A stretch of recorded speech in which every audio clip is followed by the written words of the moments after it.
everybody, and welcome to Carving It Up Live right here on Twitter, as well as the Carving It Up YouTube channel and the Grid Network YouTube channel. As always, I am Bryson Carver with an absolutely loaded show on tap for you guys tonight. Baseball, football, basketball, college football. Loaded show on tap for Carving Up Live tonight. Cannot wait. Texas Rangers, congratulations. They win the World Series in 5 games. I thought it'd go 6, but they took out the Diamondbacks in short order. Won Game 5 the other night to clinch their first title in franchise history. I'll discuss that, as well as Victor Wembanyama putting together a spectacular performance, discussing that in about 10-15 minutes or so. Going to get into a host of other topics, such as the obviously NFL predictions at the end of the show about an hour from now. The Vol View in a half hour. Looking forward to discussing that, and a key element that I want to see from my Vols, or want to see us do, given the fact that we are massive favorites at home against the UConn Huskies on homecoming. Going to discuss that, as well as a host of other topics surrounding the Golden State Warriors, chemistry issues that have now been resolved in Golden State. A lot of great stuff to start Carving Up Live with. I got a comment here by my man Patrick Brown. Patrick, who's very active in the comments Wednesday. Appreciate that, my guy. He says, happy Friday. Let's go indeed, Patrick. Again, as loaded a Friday show. Listen, I know I say that October is the month for sports, okay? And I know we're sort of talking about the World Series, which, for the record, Game 5 did technically happen on November 1st, but that's neither here nor there. November is a great month for sports. You got Thanksgiving football, NBA starting to ramp up, college football, end of the regular season, the whole bit. So very, very exciting. But first, my Steelers won yesterday, and I got to admit to y'all, it's kind of I kind of found myself laughing out loud when the game was over, because I'm like, was that not the classic, quintessential, ugly as you know what Pittsburgh Steelers win 20-16 over the Tennessee Titans, despite the fact that the Titans became the 8th team out of 8 teams that the Steelers have faced this year to outgain them. Matter of fact, the Steelers are only the 34th team in the history of the National Football League to be outgained in all of their first 8 games of the season. Yet somehow we're 5-3, and second in the brutal AFC North. Obviously, Cleveland will play, but we have the tiebreaker over Cleveland. Cincinnati will play for the moment. I think we have a tiebreaker over the Cincinnati Bengals. So why did the Steelers win? And frankly, what do we make of the Pittsburgh Steelers this season? Well, my expectations of them this year, I said they'd finish third in the division, but I said the division would have 3 10-win teams, which I think is still in the realm of possibility. But I said Pittsburgh would go 11-6, be a wild card team. I said we'd actually upset Cincinnati in the playoffs. Don't feel terribly good about that if that were to come to pass. And then probably lose, to like a Kansas City, to a Jacksonville, somebody like that. But Kenny Pickett having a bounce back year, and not really. So the offense has been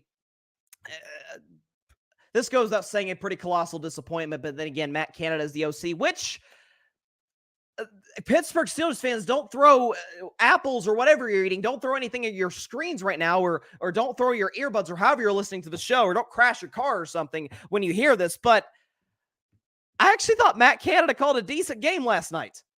Only reason it was close, to be completely honest with you, is because Kenny Pickett missed some throws, some easy throws, especially in that first quarter. He missed George Pickens on an easy. I mean, this is a layup throw. You got to make this if you're an NFL quarterback. Protection's good enough. George Pickens is running wide open to the coming across Kenny Pickett's face to the right side of the field. He's open. You got to hit him.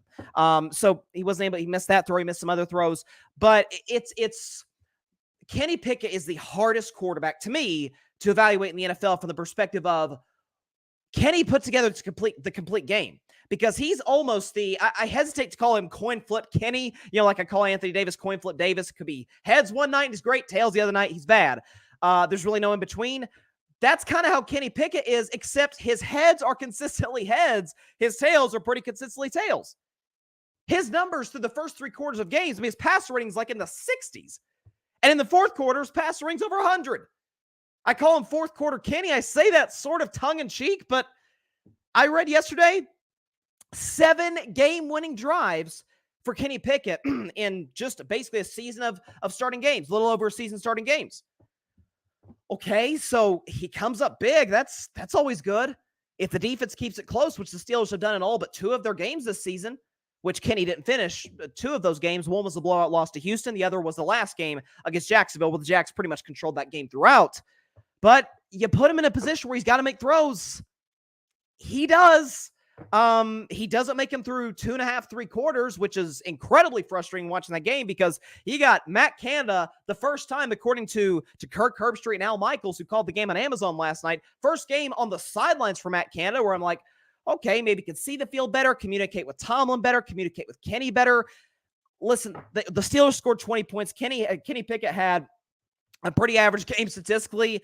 Didn't turn the ball over again to his credit, but 19 for 30, a $160 passing touchdown, QBR 43, pass rating of 86. Good.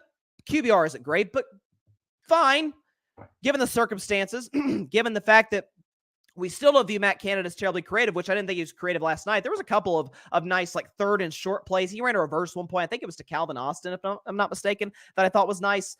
There was some stuff there to build off of. Listen, Will Levis, I was not high on Will Levis coming out of the draft. I was not. I'm still not willing to. I'm seeing a lot of people today, oh, he's the Titans franchise guy. Need to see a little bit more. But first start, again, Falcons have no film, but he was magnificent. Could not have played better against Atlanta. And even in this game, sure, he threw the end zone interception at the very end to Quan Alexander, certainly. But I thought given against that defense, Trevor Lawrence struggled against that defense. The only guy, Deshaun Watson's not that good, but Deshaun Watson struggled against him. C.J. Stroud was really good against him, but again, they don't have a lot of film on C.J. Stroud. Maybe you have that little bit of a caveat there. I thought Will Levis looked excellent. That last drive, listen, the Steelers have won a lot of games where Kenny Pickett's led a drive to give them the lead, and then Tennessee gets the ball back, or the other team gets the ball back, and I'm like, okay, T.J. Watt, Alex Highsmith. Highsmith was awesome last night, by the way. But somebody's going to make a play. We'll get a turnover, get a strip sack, whatever, and we'll win the game. No. Well, we stopped them at midfield after the unsportsmanlike conduct put the Titans in midfield with some questionable play calling by Tennessee. But the next drive, Will Levis gets the ball. The fourth down call against Pittsburgh bails Tennessee out, and Will Levis is making tough throw after tough throw. I'm like, oh, shoot, I don't feel good about this game. I don't feel great about how this could potentially end. And then when it was all said and done, Quan Alexander, who came in for the injured Cole Holcomb, prayers to Cole Holcomb. Hopefully he gets better soon. Also as well, prayers to Treylon Burks, who suffered a really scary head injury at the end. Thank God was moving his extremities. Looks like he's going to be okay. So prayers for a quick recovery for him. Very scary moment toward the end of the game. But injuries for both teams. Tennessee lost a ton of offensive linemen in that game. Pittsburgh lost some guys. They're starting linebacker Cole Holcomb, and Quan Alexander comes in, makes the play. But up until that point, I'm like, oh, I don't feel great about this. But what is Pittsburgh? One thing I've always said about Tomlin, has he, as I said on Monday's show in my sort of state of the Steelers address, so to speak, has he shown himself to be unable to adapt to the modern NFL? Thus far, yes. There's no question about it. Kenny Pickett is, and I've always said I like Kenny Pickett. I don't think his ceiling is terribly high. I think he's a starting quarterback in the NFL. I don't think he's got a crazy ceiling. But Kenny Pickett's a good representation for what the Steelers are. Just good enough. Just good enough to make the playoffs. Just good enough to scoot by average to bad teams like Tennessee. Tennessee's not a bad team. They're an average team that's incredibly well coached, and their quarterback's playing well. Just good enough. But that said, not that many coaches have their team ready to play on a week-in, week-out basis than Mike Tomlin does. I still acknowledge I think he's one of the 5 best coaches in all of football. I kind of, at this point, sort of roll my eyes at the no losing record thing, because my thing, that's, like I said on Monday, I said that's like getting one vote by the Academy to potentially be an Oscar nominee every single year while not actually being a nominee any of the years. Like, that's kind of what that is. And Grammys, too. My man John gave me a Grammys example very similar to that as well. So that's kind of where I'm at with that whole no losing record thing with the Steelers. But that said, it is something. Mike Tomlin does not have losing records despite what's around him, particularly at the quarterback position.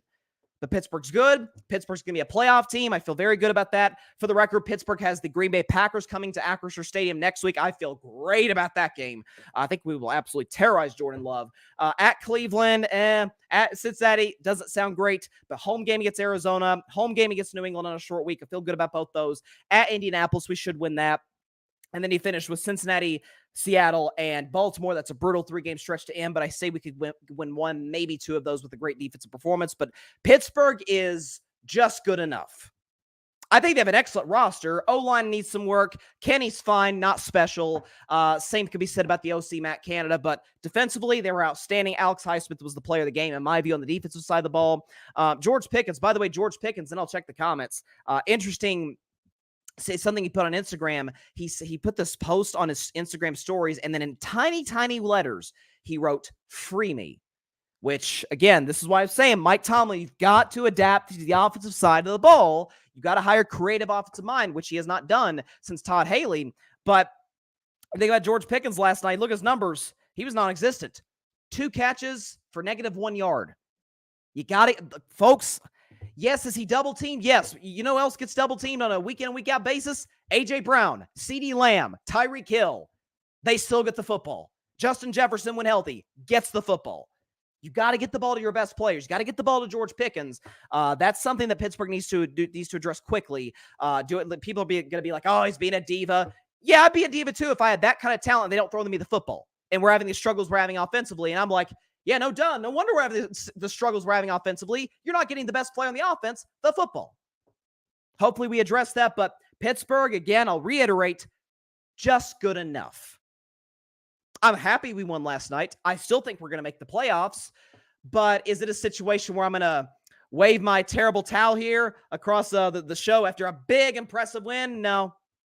Pittsburgh was kind of supposed to win that game. Pittsburgh has the better roster. Vrabel's an awesome coach. I would still take Tomlin over Vrabel. I'm happy, but I still kind of maintain that it'd almost be better for the Steelers to just suck the rest of the year, the whole no losing seasons thing to come to an end finally, and you have some serious organizational changes, certainly at OC and maybe at quarterback. That's sort of where I'm at in the Steelers. Happy, not overjoyed. That's what I'm saying. Patrick Brown is in the comments. He says, yeah, there you go. Typical Steelers win, low-scoring affair. If Kenny had a true OC, your offense would be top 7. Potentially, Patrick, but again, I watched that. Obviously, I'm a Steelers fan. Of course, I watched the game start to finish. I actually thought Canada called a decent. I swear to y'all, I thought Canada was creative on some of his third and short calls. Pittsburgh was good in the red zone. The touchdown to Deontay Johnson was a nice little in and out route, and Kenny made a good throw there. Again, Kenny makes those throws in the fourth quarter. First 3 quarters is. You can argue, at least in totality for the season, you can argue, is it Kenny's fault? Is it Canada's fault? Last night, I put more of the blame on Kenny. He missed some layup throws that you got to make if you're a true NFL quarterback, if you're a franchise quarterback, and he missed some. Like, it's just as simple as that. He had guys open, didn't make the throws. Some of that was bad protection, but some of that is, I mean, it's as simple as this. He just missed the throws.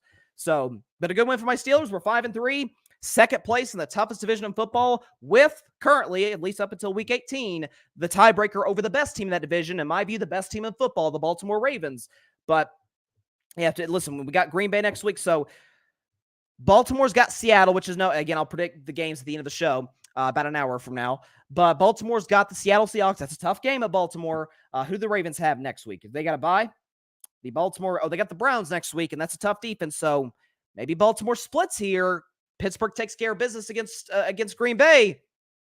All of a sudden, might be first in the division. Of course, actually, I think Baltimore might have to lose twice, but you get the point. Yeah, I feel good about my Steelers. I don't feel amazing about my Steelers. Let's put it that way.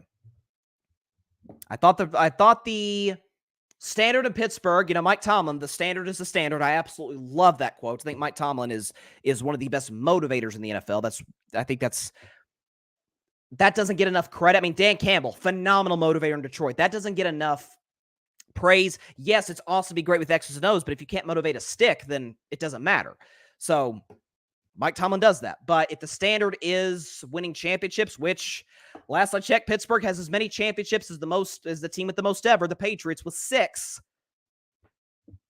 Is no losing records the standard, or is championships the standard? Because sometimes you got to go through some hard days to get to winning championships, which makes the championships all the more worth it. That's all I'm saying. All right, I did want to shift to the NBA for a second here because, we have. Let me use this example. So occasionally, certainly in sports, in entertainment in general, sports I would classify in the entertainment space, and in music, in politics, in pop culture, in movies, TV shows, the whole bit.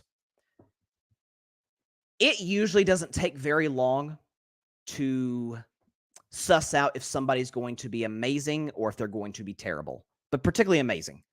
When Carrie Underwood auditioned on America's Got Talent a couple decades ago, it was like, oh yeah, she's going to win Grammys.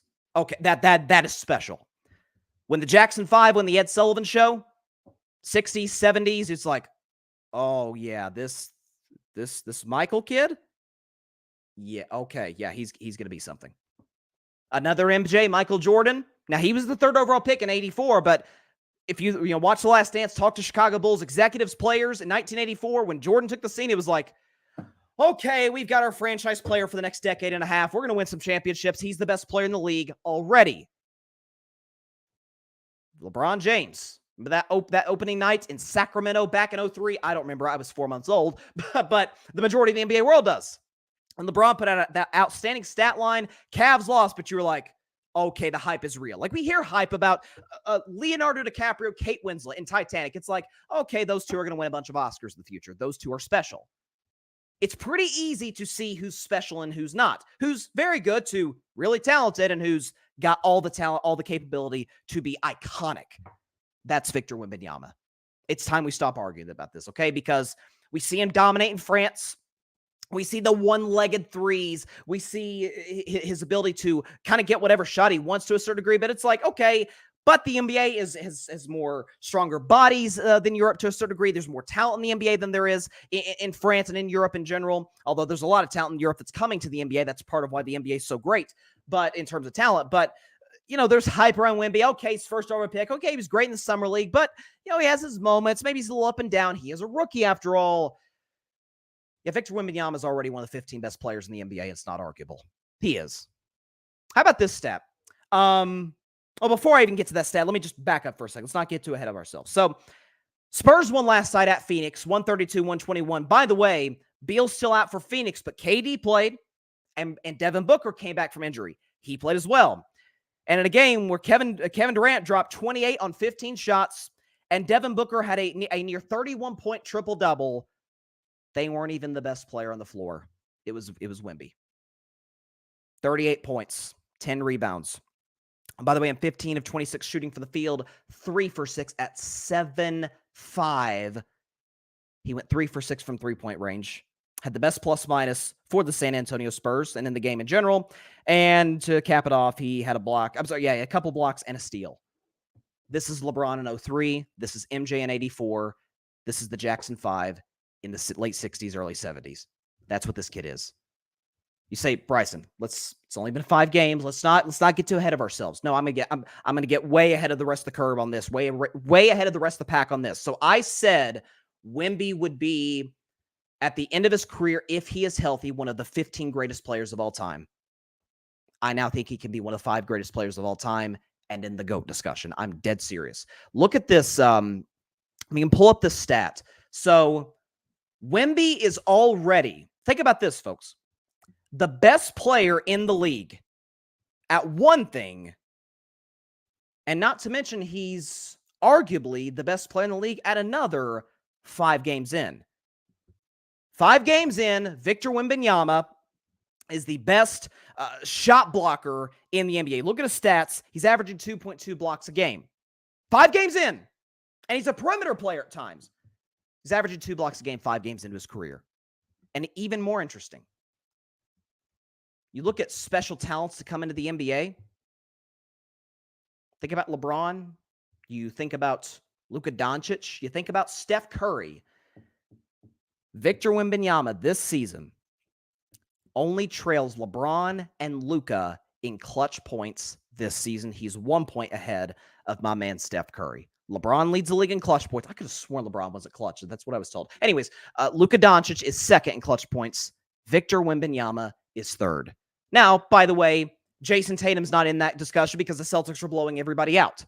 Nikola Jokic is not in the discussion because Denver is pretty much blowing everybody out. So it's a little skewed. Obviously, these teams have played a lot of close games. Lakers, Mavericks, Spurs, Warriors played a lot of close games, but that's what we have to base this off of. How about this too? Youngest players ever to have a 35-point, 10-rebound game. Here you go. Those are the names. Those are the faces. And for the podcast audience, those that can't see this graphic, Kevin Durant, Victor Wembanyama, LeBron James, Luka Doncic. Ask yourself for just a second. If you had to take every player in the NBA, let's just put them all in a group here, every single player that currently wears a National Basketball Association uniform and gets paid by a National Basketball Association team, put them all right here, okay? Let's say for an entire season, not for the next 5 years, because obviously Wemby would win that discussion, or the next decade, right now, for the whole season, who would you take to sort of build your franchise around or help you lead you to the next level? Will you obviously not take Wemby over guys like Jokic, Steph, Giannis, LeBron? I think still Kevin Durant, Embiid, Luka. I would still take Damian Lillard, although it's close. You have guys like that. But then you start to get into the Jimmy Butler discussions. I would probably take Butler given his playoff resume, but Wemby's upside compared to Jimmy's upside, it's not even close, folks. Then you start to talk about Anthony Davis. Well, Anthony Davis isn't physically reliable. And when he is healthy, up and down in terms of his production. Very inconsistent. You think about De'Aaron Fox. Love Fox. Would I take Fox to lead my team to a championship? Again, let's say it's a very good team whose whole is that particular player, whether it's a guard, whether it's a big man, which Wemby is a guard, Wemby's a big man and Fox is obviously a guard. I'd strongly consider taking Wemby, and I absolutely love Fox. You're talking about Booker. You're talking about Brunson. You're talking about Brown, Tatum. Now, I'd take Tatum over all those guys. Probably take Tatum over Wemby. We're 5 games in, and this is the discussion we're already having. When somebody comes on the scene, and it's immediately you're like, okay, that just looks different than everybody else. And sometimes because there were a lot of Wemby skeptics. Some even at this very network, at the grid. Not going to name anybody. But there were skeptics of this network and outside of it, in the national sports media, even among fans. And sometimes we sort of struggle to come to terms with it can't be like it's too good to be true. Like it can't be this easy for this guy. He can't be this already. There's got to be an asterisk. There's got to be something to it. No, he's just great. Sometimes we have it in our minds that, you go to college, you graduate, you get married, you have 2.5 kids, you have a job, you work your way up, and you're a boss of your company, whatever the case may be. You retire at 60, you chill on the beach for the rest of your life. Just the typical average life, so to speak. Nothing wrong with that, by the way, but that's not everybody's story. There are millionaires in Silicon Valley, multimillionaires in their 20s, and there are folks that are in their 50s and 60s who are just now getting started in terms of pursuing their dream and getting to the highest level that they could possibly get. Everybody's story is different. And when it comes to great athletes, we saw it immediately with LeBron James. We saw it immediately with Tiger Woods, with Bryce Harper, with Patrick Mahomes. Remember Patrick Mahomes? 4th game of his career, we're like, oh my God, he's throwing left-handed passes. 8 games, 10 games of his career. Oh my God, he's throwing no-look passes. He's basically a rookie. He was his 2nd year, but he's basically a rookie. Oh my God, this dude we've never seen anything like this before. That is Wemby. It's time to come to terms with it. It's time to wrap your arms around it. This is going to be the guy for the next 10 to 15 years, potentially 20, given how guys take care of their bodies today. Victor Wembanyama. The Spurs aren't very good this year. I still maintain I'm not quite sure. Matter of fact, I don't feel great about their playoff chances. Play-in chances this year. They're not a very good basketball team. But Wemby's already the best shot blocker and already arguably the best clutch player in the league. What more can you say? 5 games in, and this is what we're seeing already. I thought Wemby was going to be great. I said if he stays healthy, he's going to be one of the 15 greatest players ever and a no-doubt Hall of Famer. I now say he may be on the Mount Rushmore of basketball. That's what we're seeing already. Victor Wembanyama, I think has a legitimate chance to insert himself in the GOAT discussion between the great Michael Jordan and the great LeBron James. We have the Jordan-LeBron debates all the time. 10 years, we may have to slot in a 3rd name, and his name's Wembanyama. He is special. Absolutely special. You could see it in any industry. I mean, think about politics, okay?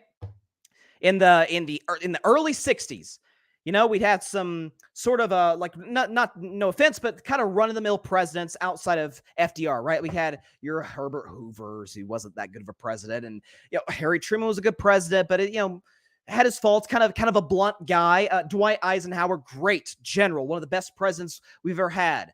And then there's this young, good-looking Democratic candidate named John F. Kennedy. It's like, whoa, this guy may change politics. Tragically, it was cut short, but you see it quickly.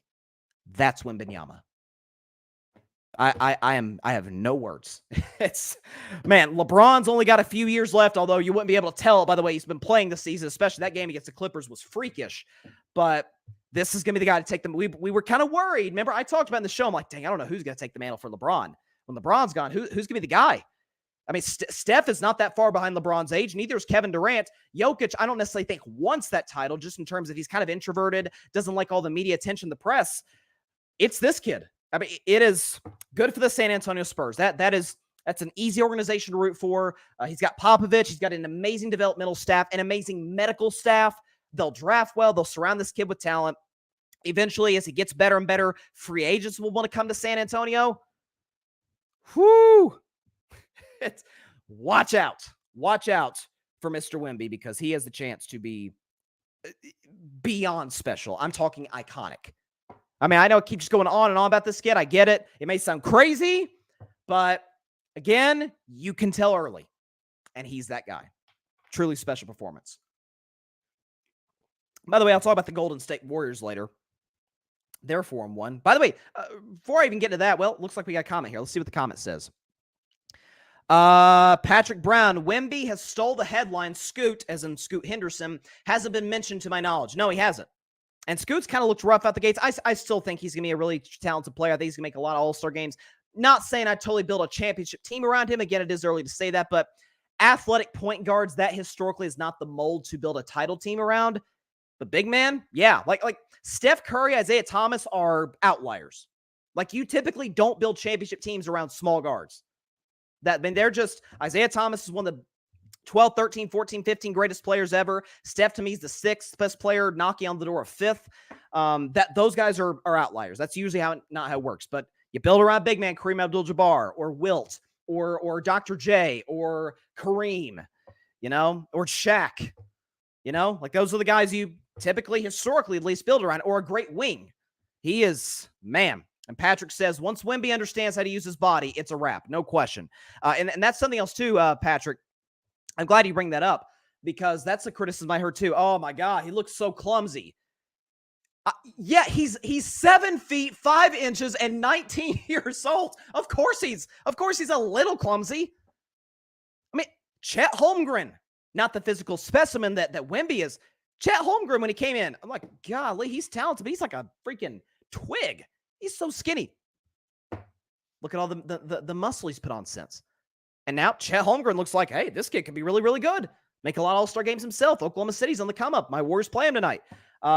Speaking of which, and I'll get into the Warriors later in the show, about a half hour from now. But the play, I keep wanting to call it the play-in tournament so bad. The NBA in-season tournament actually starts tonight. I actually saw Bones Highland of the Clippers. He's like, man, I don't even know what's going on. I don't even know how this thing works. I'm kind of with you there, Bones. I think a lot of people are kind of confused. I think as time goes on, I know Richard Jefferson, former player, now he's with ESPN, sort of did like a video to sort of like a promotional video to kind of promote it and say like, hey, here's how it's going to work. Still doesn't really make all the sense in the world to me, but I think as time goes on, it's going to be like, oh, okay, that's how that works. Again, I was initially skeptical about the in-season tournament. I'm like, I don't know if this helps, but the more I thought about it, it was, okay, the NBA is virtually irrelevant in the regular season. This brings relevance, and for the record, it also gives players a sense of urgency. That's what I said when people were whining and moaning, oh my God, the All-Star game's awful. Well, what's the incentive for the players? What is it? Give them a reason to play and play at their best, and they'll play. You got to realize these guys are richer and more famous than they've ever been. Playoffs, oh, they show up. They show up in the playoffs. The great players do, at least. Even the good role players show up. Give them incentives to play big-time regular season games, which I, honest to God, believe that this in-season tournament's going to do. I think it's going to be a resounding success for the league. I really do. I think it's going to be a resounding success for the NBA, for Adam Silver in particular. Great point, Patrick. Giannis was skinny in his rookie year. The evolution he's made, this could be Wemby in 3 to 4 years. I don't think Wemby is going to become the physical, we call Giannis the Greek freak. I don't think he's going to become the freak physically. I mean, Giannis is just jacked. He's probably probably the best toned player in the NBA in terms of his muscles are concerned. I don't think Wemby is going to get to that, nor do I think he really should try to aspire to be that. Because if you remember, Giannis, his rookie year, this is my first year watching the NBA. That was Giannis's rookie year. Giannis was actually a decent shooter, and his jump shot looks a little bit like Kevin Durant's. But as he's put on this muscle, we know it's, you ever lifted in the gym and then gone out and shot a basketball, and it feels like your arms weigh 1,000 pounds. Like that's kind of what's happened to Giannis a little bit. I don't think Wemby necessarily needs to do that, but he'll put on natural man weight as he gets older. I mean, he's a year younger than me. He's a kid. And then he'll obviously put on weight in the weight room in between seasons, because it's hard to keep on muscle because you're flying a lot, you're traveling, you're burning God knows how many calories playing basketball. I think this kid is just going to be, he's going to be so good. He already is so good. I think he's one of the 15 best players in basketball right now. I heard Stephen A. Smith say this morning that, hey, Wemby is going to be an all-star this year. I don't totally disagree. I think he's got that type of upside. He's truly special. All right. This is going to be a fantastic college football weekend. I mean, USC, Washington, I think Washington is clearly better than USC, although they haven't looked great over the last couple of weeks, so maybe a potential upset alert for USC. But you got, in my view, the two best quarterbacks in all of college football. Caleb Williams is the best, I think, with respect to Drake May, and I think Drake May is excellent. But I think, what's his name? Michael Penix Jr., Washington, is the second best. He is, he's really good. But you got those two facing off. Big matchups in the SEC. Missouri, Georgia has tons of implications for the SEC East. Alabama, LSU will literally decide the West, and who knows, maybe a playoff spot when it's all said and done, given how one of those teams, or the winner of that game, performs in the SEC title game in Atlanta in about a month. But big games in college football. Kansas State, Texas is a big game for sure as well. So against the last bedlam ever, Oklahoma State. So there's some big-time matchups in college football. One of the, let's just put it this way, less relevant matchups is my Vols against the UConn Huskies. But it is time for the Vol View right now on Carving Up Live every Friday at 6:30 Eastern, 3:30 Pacific. The Vol View Homecoming Edition. Here we go.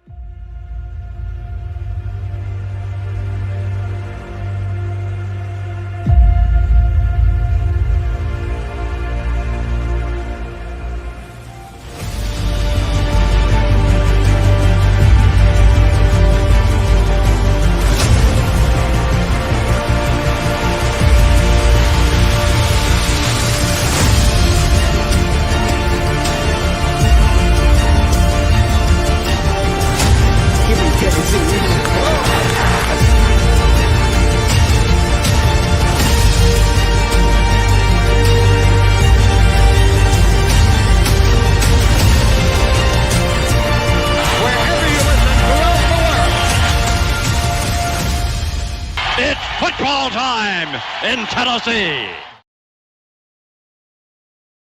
Indeed, yes, indeed. It is time for the Vol View right now. Again, Tennessee got a homecoming game coming up tomorrow at noon, a rare noon kickoff at Neyland Stadium, historic Neyland Stadium. But Tennessee hosts UConn, and that, by the way, that phrase was as iconic as there was in college sports about 20 years ago in women's college basketball with UConn, Tennessee. Pat Summitt, God rest her soul, the late, great Pat Summitt against Gino Auriemma and the UConn Huskies, all those amazing players for both squads, future WNBA players who matched up back and forth in the 90s and in the early 2000s. It was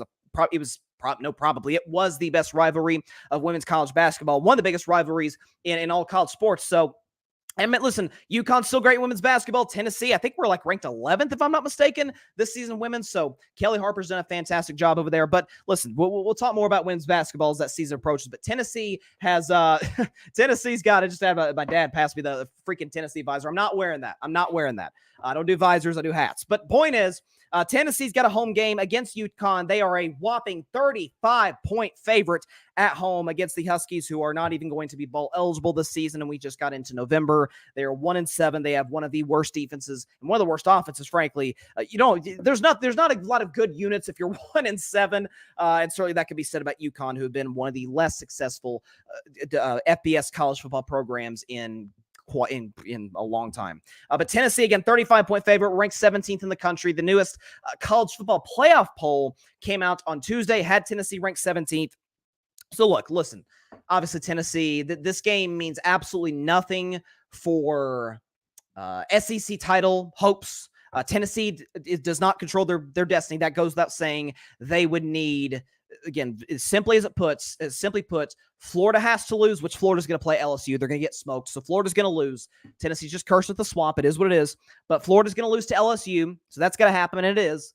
Missouri, this is the tough one.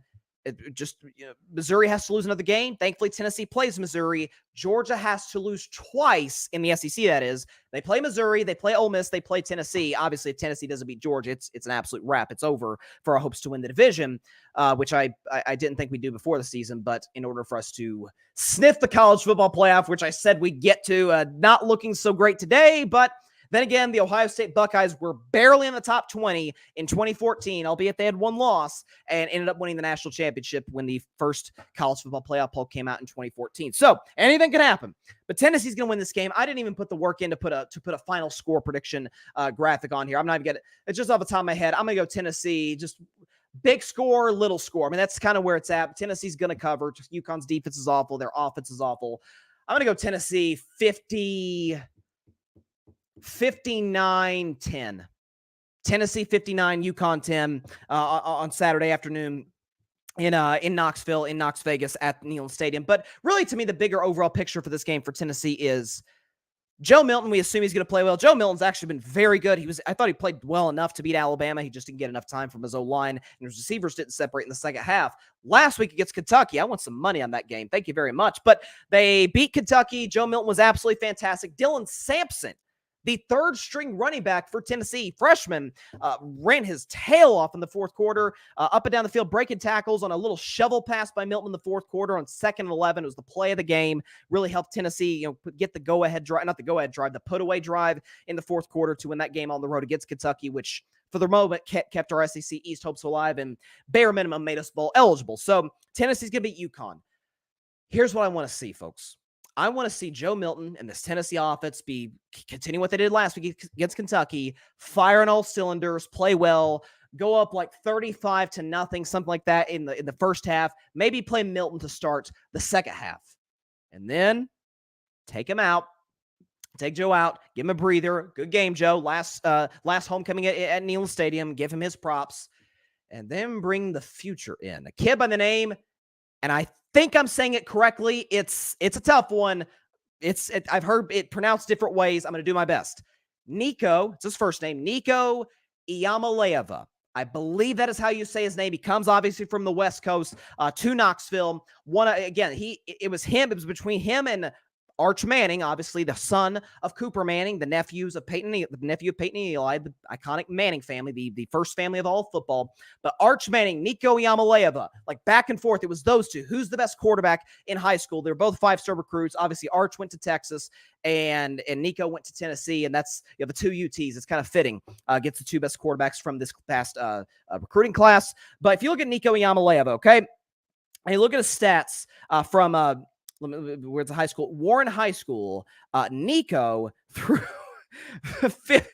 he had a touchdown to interception ratio of 25-1. 50 touchdown passes for Nico. 2 interceptions, 250 yards a game, threw for 3,200 yards. Completion percentage is very good. So, listen, this kid has absolutely all the upside to be one of the best quarterbacks in all college football and shorter. I'd like to see him get a run in the second half, maybe throw 1-2 touchdowns, and just give us a little peek of what 2024 on is going to look like for Tennessee at the quarterback position. Again, nothing against Milton. Milton's the guy right now. Milton's got to give us this team right now the best chance to win, and we'll see how far we can go with him. Maybe, who knows? Maybe we still get to Atlanta. We'll need some help to get there, obviously, starting tomorrow. But Tennessee going to dominate UConn, going to get it done when it's all said and done. But I want to see my own kind of big overarching takeaway or prediction really of tomorrow is offense is great in the first half. Obviously, the defense is. UConn's offense is horrendous. But I want to see Nico in the second half get like almost the entire 30 minutes of the third quarter and the fourth quarter. I want to see him. Obviously, Tennessee's going to be running the ball. It's going to be a vanilla game plan. They're not going to show Missouri and in the future Georgia something that, hey, we can expose this on Tennessee. It's hard enough to win in this league. Don't make it more difficult than you need to make it. But I think Tennessee gets it done. I'll say 59-10 is the final score. And Nico Iamaleava, I really hope that's how you say his name. I've heard the thing is I've heard it pronounced different ways by different commentators. So that's So I'm rolling with for now. If I'm corrected, I will obviously correct my pronunciation. But Tennessee wins, gets to 7-2, maybe moves up a little bit if we get some help above us in the college football playoff rankings. We get it done, and Nico gets some run, and we take care of business, 59-10 over UConn. And that is it for this edition, the homecoming edition of the Vol View.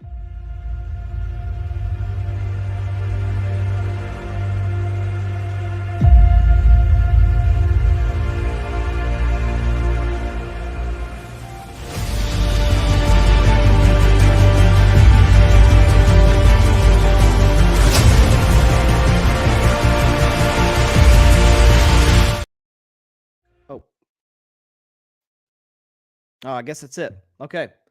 Wait, hey, let's play this again. Hang on.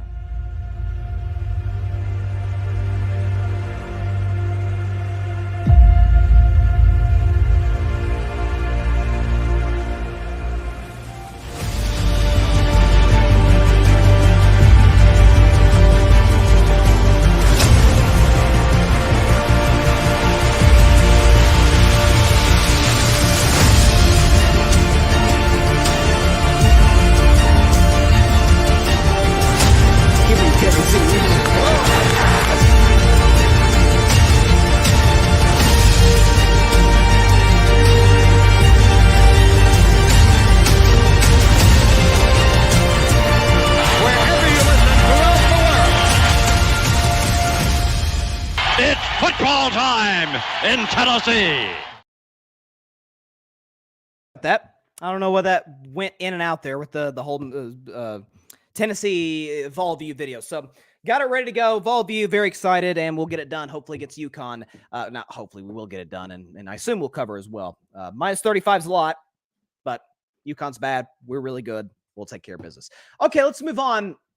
I didn't want to talk about the World Series for just a second. Again, I don't talk a ton of Major League Baseball on my show because, quite simply, it is not even close to as relevant. Obviously, the NFL is more relevant than I think it's more relevant than anything that has gone on television this year and in the future. I mean, it's the king of it's not just the king of sports, the king of television. The NFL boasts that title, and I don't anticipate that changing anytime soon. And certainly the NBA is more relevant than Major League Baseball. I don't talk about it a ton, but I certainly discuss it at length in the postseason. And when it was all said and done, the Texas Rangers got it done against the Arizona Diamondbacks in 5 games. Corey Seager, as I predicted, won World Series MVP. He was absolutely spectacular. Had 3 home runs, all 3 at critical points in that series. Most notably in that Game 1 comeback when he tied it with the 2-run shot in the 9th. And then, Adolis Garcia, who might have been the postseason MVP for the Rangers, hit the home run to walk it off in the 11th. But Texas gets it done in 5 games. And what I loved about how Texas did it, because, again, it's one, listen, if you win the championship, you're happy with it regardless. How you do it is irrelevant. As long as you don't cheat like Houston did in 2017, how you do it is irrelevant to a certain degree to that team because you got it done. What I absolutely love about Texas, and the analytics people are going to scoff at this, be like, it's now you got to do it this way. No, you don't. Bruce Bochy, now 4-time World Series champion. 3 with the San Francisco Giants, 1 now in his first season with the Texas Rangers. By the way, a Rangers squad, a Rangers organization that we know had never had a championship in its never won a championship in its 60-year-plus history, had also just 2 years ago had lost 100 games, barely won over 60 games a year ago, if I read that correctly. And so this Rangers team has been kind of in the dumps, kind of been in the baseball cellar for the last few years. We know 2011 was the all-time heartbreak series. Again, one of the most heartbreaking World Series losses in history. I put it up there with my Red Sox in '86, the Bill Buckner play. God rest Bill Buckner's soul. But losing in '86 to the Mets and the Bill Buckner play in Game 6 and then losing in Game 7. But it's up there where you're a strike, not an out away, a strike away from winning the World Series. You're up 2 runs, and David Freese hits the game-tying triple. It's one of the most iconic moments in the history of Major League Baseball. David Freese hits the tying triple in the 9th, and then the walk-off homer in the 11th, and then the Rangers went on to lose pretty badly in Game 7 in St. Louis. So Rangers fans have been through their share of heartbreak, so they are as deserving as any fan base to get this championship. This organization is as well. What I love about Texas is they mixed an old school with a new school sort of mindset with how they put together this team to win a championship. In the new school mindset, it's, yes, they have players in their farm system, but they went out and got Corey Seager. they went out and got. He didn't play this year, but they went out and got Jacob deGrom. Oh, he did play this year, but he was hurt earlier this season. And they went out and got my guy from the Red Sox. I love this man. He helped us win a title 5 years ago. Nate Eovaldi, who was 5-0 in the postseason, was the winning pitcher in Game 5 and was outstanding this season. Really was their ace once deGrom went down. And then they traded for Max Scherzer, who wasn't the Max Scherzer of old, but pitched pretty well toward the end of the postseason. Got hurt in Game 3, unfortunately for him. He's getting up there in age, of course. But Texas was aggressive in free agency. By the way, they added Marcus Semien. I mean, they were able to put together a roster, put together a squad that was, they were paying a lot of money. And again, it was an organization that was a 100-game loser just 2 years ago, but investing in a roster, in a ball club, in a lineup that turned out to be one of the most dangerous in baseball. And but in the old school way that they did it, that I love, they added Bruce Bochy. Now, Bruce Bochy, old school guy, he was retired. He was pretty much done with baseball at that point. He was chilling in Nashville, according to him. Rangers called him. They said, "Hey, we need a new manager. Could you come in and help us?" He said, "Sure thing." And it obviously worked very well for Bruce and for the Texas Rangers. But Bruce Bochy is and I love this. I think this, I'm ranting about this for a long time. This needs to be emphasized more in baseball. And I want to re-emphasize my position. Should you use analytics? 100%. But in the playoffs, when there's a tiny, tiny sample size, and we know playoffs is different. It's different than a Thursday game in July. It's just a different feel. The atmosphere is different in the ballpark, unless you play in Tampa. The Tampa crowd is dead there. It's awful. But outside of that, every other postseason environment, it's crazy. It's loud. It's a little chilly. It wasn't chilly in this series because the series was basically played indoors in 2 stadiums. But overwhelmingly, that's how it goes. And Bruce Bochy knows. Bruce Bochy, as any great manager is a reader and a good communicator with people. He doesn't just base all of his decisions off of a math equation. He bases it off of, okay, this guy's hot. Remember the Tampa Bay Rays 3 years ago against the Dodgers? Might have cost themselves a World Series. Definitely cost themselves a Game 7. When Blake Snell's in there, I think he had a one-hitter at that point in the game. The Rays are down 3-2. They need to win this game to extend the series against the Dodgers. And Blake Snell is dealing. The Dodgers can't make contact off this guy. Gives up a hit, and the analytics department says, yeah, take him out. And they lost, and the bullpen was awful in the final innings. Kevin Cash took him out, relied too much on analytics, and it might have cost him a championship. We've seen this time and time again in the postseason. The Philadelphia Phillies, who I said a few weeks ago after they went up 2-0 in Arizona, I said they have a 100% chance to win the World Series. Duh, I was obviously wrong on that one. They didn't even get there, despite going up 0-2 or 2-0. But Philadelphia, very analytically driven team. And when you have the power hitters that they have, it works. But when it's not, and you don't have a second gear, you don't have a second dimension, then it becomes a problem. And Arizona took advantage. Arizona, fundamentally sound team, took advantage. Texas was fundamentally sound, just like Arizona. They just had better players. Arizona's gonna be back. You heard their manager after the game. He was emotional. He's like, man, I want to feel this. I want this to burn. I want it to hurt. I want our guys to remember this and us to come back in the future. I've always said, when people make fun of players or coaches crying after games, if they lose, I absolutely love it. To me, it endears me to, because that tells me, we've seen fans cry when your team loses. When your team loses, it's like, it hurts. Like it hurts to lose any game, but to lose the World Series, lose a championship, man, it sucks. And so that tells me, okay, that guy cares, or those guys, they pour their soul. It's not that the guys that don't cry don't pour their soul into. Some people just more emotional than others. There's nothing wrong with that. But I don't know. That's always endeared players and coaches to me, and that's obviously what you saw from the Diamondbacks manager and some of the Diamondbacks players. But Texas deserved this. They were the hottest team in the playoffs. Their offense was absolutely outstanding. Again, they're down 3-2 in the ALCS to Houston. In Houston. And they come back and win. They win Game 6, and they smoke the Astros in Game 7 on the arm of Max Scherzer. And so they deserve all the credit in the world. They are the champions of Major League Baseball in 2023. The World Series champions certainly will have a good shot, as any good team does. And we assume they'll retain most, if not all, their key pieces, that they'll have a chance to repeat in 2024. Obviously, I'll be pulling for my Red Sox, but I don't think a repeat champion would exactly be terrible for baseball. I think baseball needs a dynasty very, very, very soon. It's part of the reason that the popularity of the game isn't in the best place it's ever been. So hats off to the Rangers. Got the W in the World Series, and I love how they did it. I do. They use analytics like any smart organization does. It reflects in a way in terms of the guys that they signed and traded for. But again, Bruce Bochy, he reads people. He understands how it works. By the way, Dusty Baker uses analytics, but kind of an old school manager. Astros won last year. It's the name of the game now. It's the name of the game. Got a comment here. I don't know if I agree with this, Patrick. He said, Patrick says, it all shows you don't need a high payroll to win the World Series. Yes, as far as the Padres and the Mets are concerned, I think the Padres and Mets have the two highest payrolls and both failed to even make the playoffs in general. Texas was top 5. So Texas, there's the whole thing. Oh, you bought a championship. You can buy players to help yourself win a championship, but they've got to put it in. But no, Texas's payroll is way up there. But Arizona's isn't, and they got there. So props to them. And Patrick says, yeah, my Cardinals took that World Series in 2011 against Texas. That was an awesome World Series. And one of David Freese's name will forever live in baseball history because of that one moment. It was one of the most iconic playoff moments in the history of sports, if not obviously in baseball, of course. And Freese ended up winning the World Series MVP that year. Yeah, Texas has dealt with their fair share of heartbreak, really starting with 2011. Remember 2015? Texas had a really good shot to get to and win the World Series in 2015. And then Jose Bautista I don't like the Blue Jays because I'm a Red Sox fan. I hate the Blue Jays. But my favorite, I think everybody's favorite bat flip ever is Jose Bautista in 2015, that Game 5 of the ALDS against Texas. He hits just a freaking missile to left field, just stares and watches it for a second. I think he blows out his gum, pops his bubble gum, and then just tosses. He doesn't flip it. He just throws get this out of here. Tosses his bat.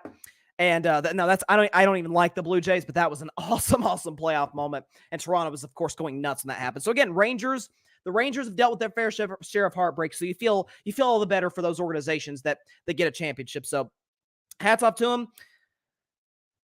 And now we move on in terms of baseball topics and I'll probably get this going. The free agency starts pretty soon, within the next month.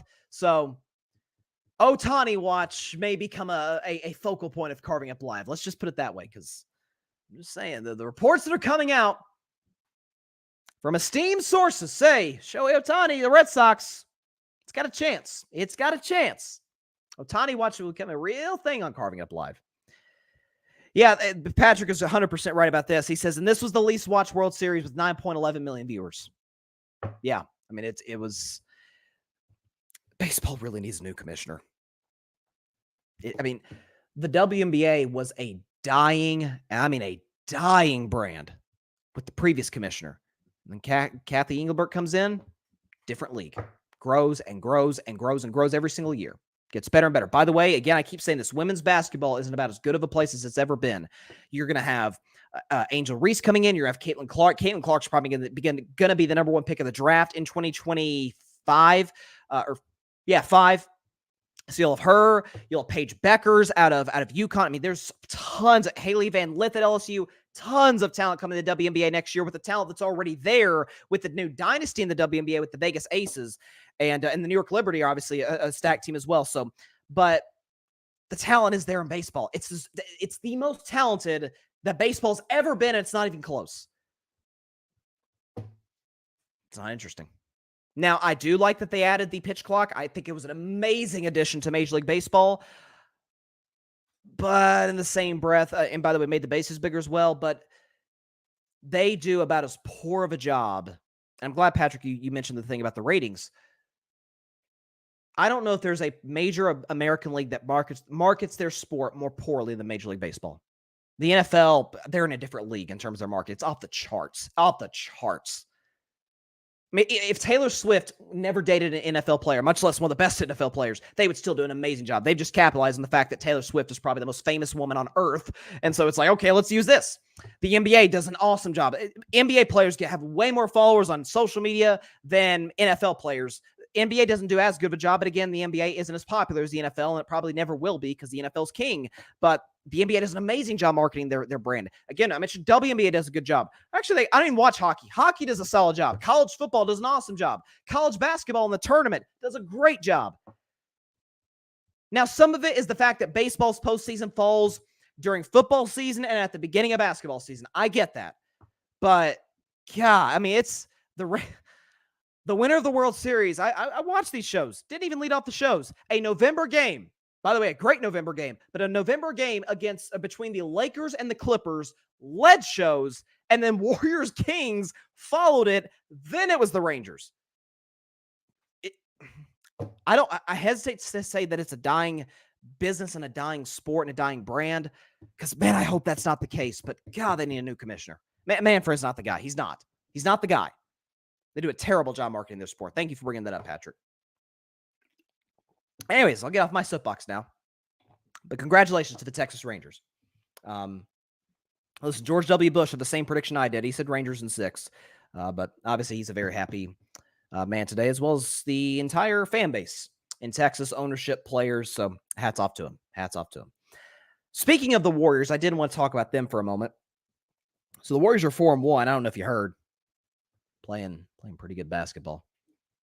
Beating some good teams, too. New Orleans Pelicans, their only loss come to 4-1 team, the Golden State Warriors. And the Kings have lost twice. By the way, one of Sacramento's losses came to against the Warriors. The Aaron Fox played. Okay? So, the Warriors are playing pretty darn well. But that's neither here nor there. Actually, it sort of is for this topic. Draymond Green, who returned to the lineup on Sunday against Houston, and has played well thus far this season, averaging 7 for pretty good field goal percentage. We know Draymond's not a guy whose legacy will ever be determined by stats, ever. He's the greatest. We hear about glue guys in the NBA, glue guys in basketball. He's the greatest glue guy that's ever played. It's not even close. But Draymond was talking about the chemistry in Golden State.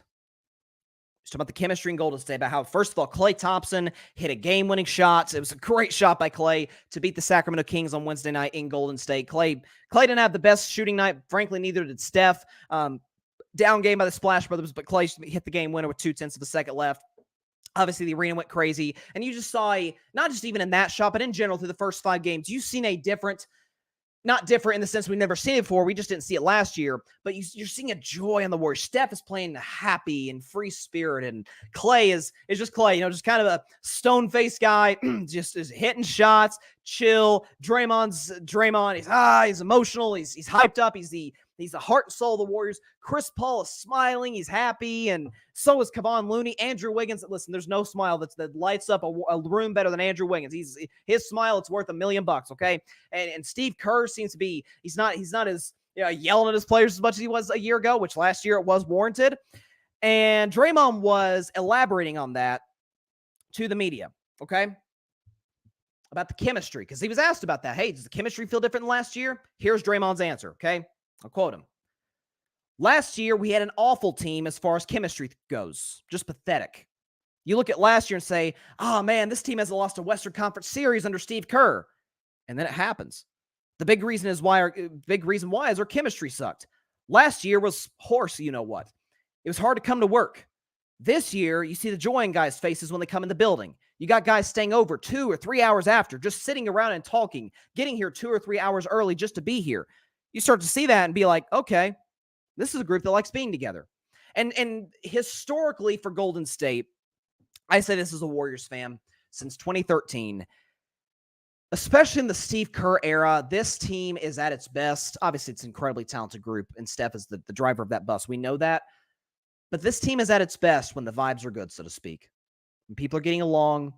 Because again, when you've been together that long, Steph, Klay, Draymond in particular, Iggy was there for years. Kevon Looney has been there since 2015. Steve Kerr's coached there since 2014. You're together with a lot of guys. You become tighter than teammates. You become friends. You become brothers. I mean, these players are around each other more than they are their own families during the season, especially during road trips, obviously. And so when you have Draymond Green come out and say that, and Draymond knows better than anybody because he was a part. He was the aggressor, obviously, in the incident with Jordan Poole. Now, I'll just leave it at this. I have sources in the Bay that, let's just say, if y'all knew what I know about this situation, it's Jordan Poole isn't an innocent dove in all of this. I'm not Clapping for Draymond Green, punching Jordan Poole. Obviously, I don't advocate violence ever in the show. I don't think violence is never the answer. But Poole kind of had it coming to him. Not from Draymond, from anybody. If he said what he said to anybody. But put that aside. It is amazing, and you can apply this to any situation in life. You know the old cliche, a bad apple spoils the whole bunch. That was Jordan Poole. I'm pulling for him in Washington. I don't want to come on here and sound like I'm just bullying the kid. I really, listen, he helped us win a championship in 2022. Listen, in that regard, I have nothing but love for him. He was a vital part to us winning a year and a half ago.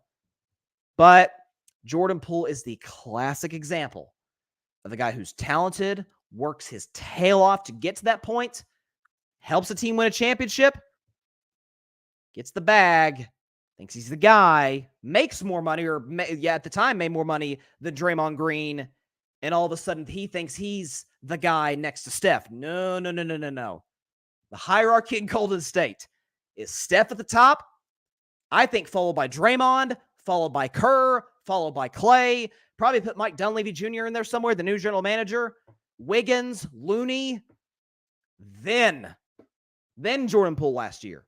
But Jordan Poole didn't want to hear that. How many times a year ago did you see where Poole would make a mistake? And Steph Curry has the best body language I think I've ever seen by a star in my life. If the fit hits the shan, so to speak, he's still, body language is the same. He's still, if he's not shooting the basketball well, he's like, I'm still going to make the next one. His body language doesn't change. Jordan Poole drove the ball off his foot. Jordan Poole would take a low percentage shot, a low IQ shot, try and drive the basketball to the rim against 2 7-footers.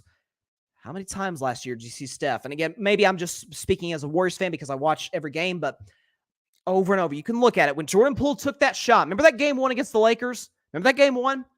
Where the Warriors are down 3. They make this crazy comeback to get back in the game. LeBron misses a 3. Steph grabs the rebound. 20 seconds left. The Warriors are running down the floor. They double team Steph, who gives the ball to Draymond, who passes to Poole, who takes like a 30-footer with 5 seconds left. The Warriors still have 5 seconds to get a shot up. Jordan Poole takes a shot, bricks it, Lakers win, and they obviously go on to win that series. Go on YouTube and watch that shot. And don't watch Poole. Watch Steph. Steph will be on the left side of the screen.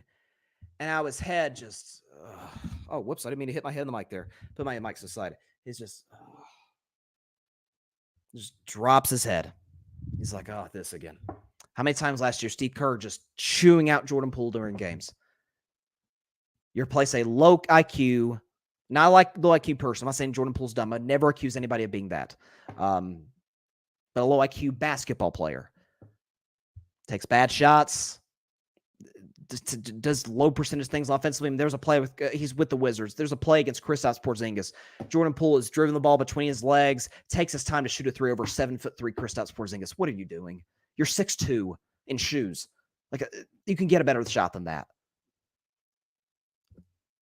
Low percentage guy, low IQ basketball player, awful defensive player. You not only get him out of the building, but you replace him with one of the greatest point guards ever, and he's now your 6th man. What a shock. The dynasty of the 2010s and 2020s is all of a sudden back. Draymond is as he often is 100% on the money. When this team is clicking, it's usually because everybody's in pretty good spirits. Listen, basketball's hard. You're going to go through adversity. The Warriors are going to go through adversity at some point this regular season, like every team does. The Warriors in the playoffs are going to face adversity, like every team does. But if everybody's on the same page, if everybody's connected on the same goal, I mean, why do you think when the Warriors lost Game 6 to Sacramento? Remember that Game 6? Warriors are up 3-2. One that they couldn't win on the road last year. That's another thing. Jordan Poole is this liability. They were 11-30 on the road. You're telling me the chemistry issues between Poole and the rest of the group didn't affect that? I know for a fact it did, because why? This year, they haven't lost a road game yet. They're 3-0 with wins in Sacramento, which is a brutal place to play, in New Orleans, who has a very good basketball team this season. What a shock. They're better on the road this year.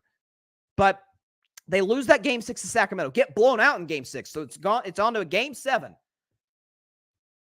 Remember that report by The Athletic? I said that Steph, before the team took the bus, because it's between Golden State and Sacramento, it's like a 1-hour bus drive between San Francisco and Sacramento. And Steph gave a speech. Now, Steph Curry giving a speech to the team, that never happens. He's a leader. He's the leader of the Warriors. Draymond's the vocal guy, though. Clay's the lead by example guy. Steph is kind of in that same group, although he doesn't mind to kind of get in the ear of somebody, like say, hey, you need to do this, blah, blah, blah. But Draymond's the emotional leader. Draymond didn't give a speech to the Warriors. Steph was the only guy who did. And then he went on to drop 50 in a Game 7 against Sacramento. Warriors won that series, went on to lose to the Lakers. And, of course, Jordan Poole had a terrible series. When you get you ever been at a table? I don't know, maybe Thanksgiving's coming up. You ever been at that table at Thanksgiving? Or you ever been at a dinner somewhere and you're having a good time? You're enjoying yourself. You're cutting up. You're laughing. You're having a blast. Maybe you're watching a game. I don't know. I'm saying this as a sports fan. Maybe you're watching a game. Maybe you're watching a movie. And then there's that kind of know-it-all guy, know-it-all person that just kind of saps the energy out of the room. That was Jordan Poole for the Warriors last year. Chris Paul's one of the best leaders. I know Charles Barkley religiously calls him the best leader in NBA history. I don't know if I quite go there, but I understand where Chuck's coming from. You bring a great leader in with an off-the-charts basketball IQ, to tie in with Draymond Green, who has a great basketball IQ, Steph has a great basketball IQ, Kerr has a great basketball IQ. What a shock. The Warriors are 4-1 and have the second best record in the Western Conference. What a surprise. Could have never seen that coming. Take one guy in the room. Changes everything. Not just on the court, but in that locker room as well. Happy about how my Warriors are playing. Not going to lie to you. And when Draymond said that, I'm like, that confirms. Obviously, Draymond knew everything in that organization. He was there. He saw it all. But that definitely, hearing Draymond say that, it's like, yep, what I was hearing was true. That was true. One thing that is public that I can share, I don't know, no, Kerr didn't say it, but, Kerr wouldn't say this, but there was a report that Kerr wanted to organize a couple months into the season when the Warriors weren't playing very good basketball. We were sitting there at 500, could not win a road game to save our lives. And Kerr wanted to organize a dinner one-on-one between Draymond Green, Jordan Poole. Draymond wouldn't show up. Don't blame him. Do not blame him in the slightest. No shock. Get him out of the building. Get a smart veteran in.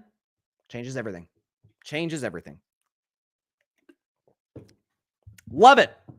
By the way, Warriors got Oklahoma City tonight. So again, the first day of the in-season tournament is tonight, and Golden State goes to Oklahoma City. I think the game tips off in about an hour. It's a Central Time in OKC. By the way, Patrick brought it up in the comments on Wednesday, I think it was.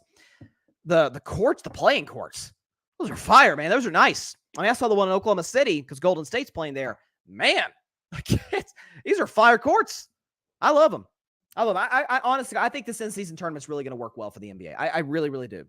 But Knicks, Bucks play tonight. You've got the Mavs and the Nuggets. Warriors, Thunder. So some solid games tonight for this sort of inaugural day of the in-season tournament. So it's going to be fun. No question about it. All right.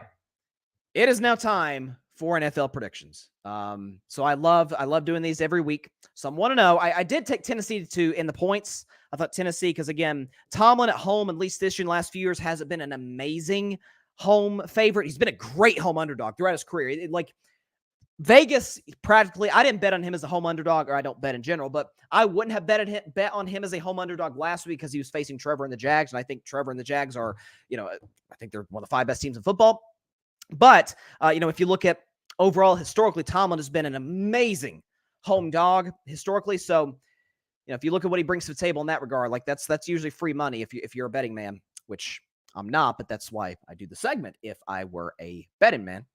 But this week 9 is, listen, the bad games are really bad. I mean, you got like Washington, New England. We'll get into the all games. Indianapolis, Carolina. I mean, I ain't gonna lie to y'all, there's some duds this weekend, but the good games, it's a very top-heavy weekend. The good games are absolutely fantastic. And it starts, we can get the background music going right now. It starts in Germany.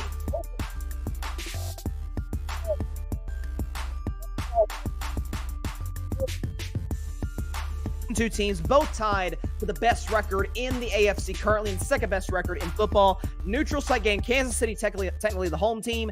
The Kansas City is favored -1.5. So this is a very interesting game. So Miami, the question for Miami, and Mike McDaniel addressed this to the media that, hey, the narrative around us is that we can't beat good teams. The fact of the matter is, against every single team over 500 that Miami has played this season, 0-3. Got shellacked by Buffalo. They're 0-2, rather. My bad. They're 0-2. Got shellacked by Buffalo, 48-20, and then got pretty much controlled throughout the vast majority of that game, 31-17 against the Philadelphia Eagles. Two very physical teams, two teams that are good up front defensively, and two teams that, and I love Tua, but two teams that have better quarterbacks than Tua. Well, Kansas City, you can say the very same thing about. Obviously, Mahomes is better than Tua because Mahomes is better than everybody. And I keep saying they had an bad day at the office last week in Denver. But Kansas City's defense, okay, up until the Denver game, had not given up 21 points in a game this season. The secondary with McDuffie. McDuffie's going to have his hands full against Tyreek Hill. That is going to be the matchup to watch. Tyreek, again, playing his former team, a team he helped win a Super Bowl back in 2019. The speedster, the Cheetah, as he became known, and obviously his numbers are off the charts in Miami. I do think Cheetah's going to have a good game. I think what Kansas City is able to do in the defensive side of the ball in terms of getting to the quarterback, I think is going to be a problem for Tua. I also think, even with Jalen Ramsey back in the lineup, and even despite the fact that Kansas City's receiving core, as I detailed a lot last week, leaves a lot to be desired. Kansas City is one of those teams, as any dynasty is, that their back is against the wall. It's week 9. They're 6-2. They're the 1 seed currently. This isn't a do or die game. They have to win. But if you want to put yourself in certainly keep yourself as the 1 seed, sole position of that 1 seed, if you want to keep yourself in that discussion of, okay, they're the best team, second, third best team in the NFL, and one of the favorites to win the Super Bowl, these are kind of the games you got to win. And the same could be said about Miami. I simply don't think in terms of contention they're on the same level as Kansas City. That kind of goes without saying, given again that Kansas City is the new dynasty in the NFL.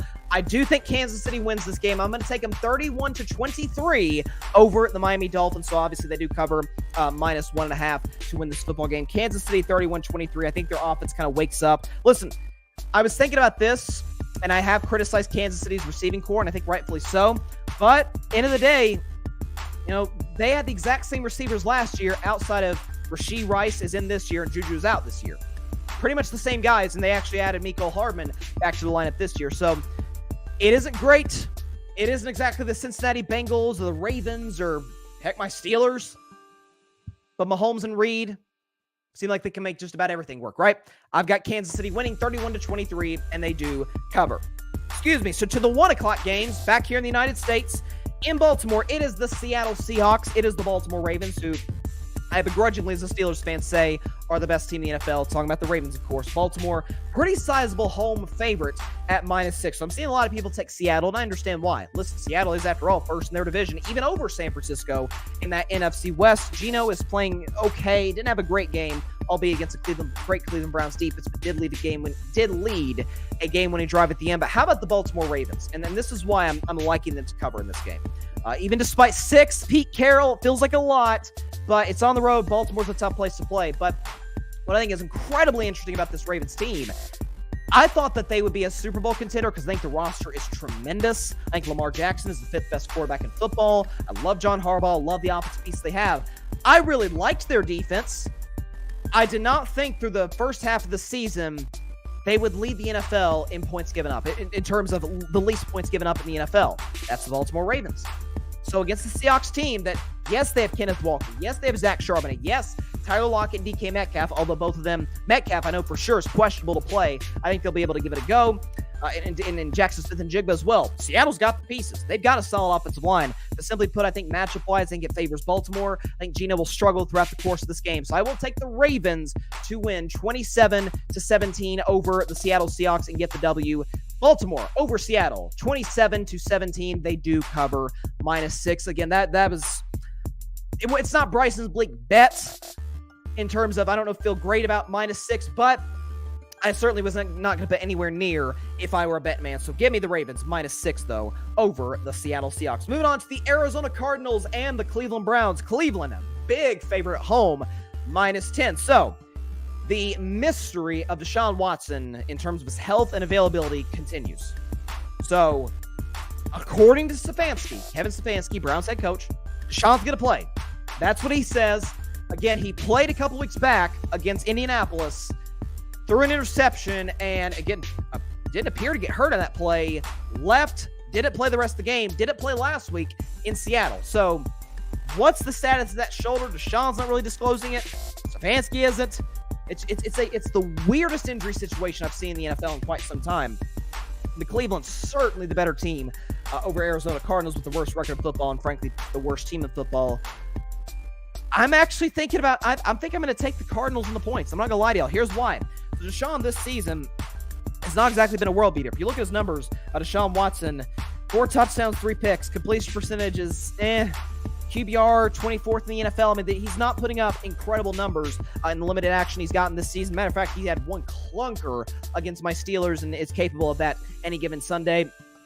I don't think the Cardinals are necessarily going to expose in that regard, but the shoulder, it's a weird situation. The offense was actually playing okay. Not great, but fine with P.J. Walker. And this Browns defense has gotten exposed a little bit the last few weeks. Seattle played well against it when it was all said and done in the fourth quarter. The week before that, Gardner Minshew tore this secondary up, tore this defense up throughout the course of the day.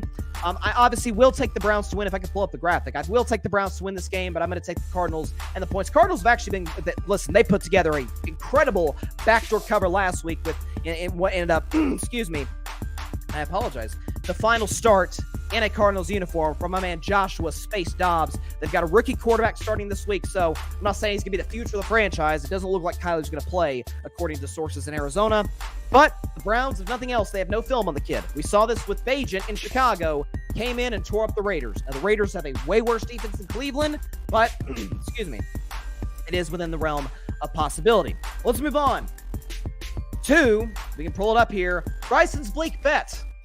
It's one game every week I have absolutely zero confidence in predicting, but hey, you got to predict them all, and that's what we do here on Carving Up Live. So we've got the Tampa Bay Buccaneers going to Houston to take on the Texans. So Houston, a 3-point favorite here at home, basically saying both teams are evenly matched. I think when you take into account quarterback play, Baker hasn't been terrible this season, but there are still some limitations in terms of size and mobility, but Baker's played solid given the circumstances in Tampa Bay this season. Bucs have a pretty good defense. Obviously, the Texans are kind of still a rebuilding roster, but they're very good at wide receiver. And CJ Stroud, despite the off game last week, I think he's still in the race to be Rookie of the Year. I really do. I really think he's still in that discussion. I think he's due for a potential breakout game to a certain degree against Tampa Bay. Again, Bryson's Bleak Bet. Tampa Bay feels like they were a little bit of fool's gold. We see those teams every year that kind of, Chicago Bears, who, until they traded their pick to Carolina, had the first pick of the draft last year. They were 2-1 at the first part of the season. Tampa Bay Buccaneers, they were 3-1. They're playing good football, right? Putting themselves in position to win week after week, led by their defense in particular. I don't love this Bucs running game. I do think Houston has the personnel to be able to kind of expose it. Houston's offensive line is playing fine. Didn't have a great game against Carolina. Neither did CJ Stroud.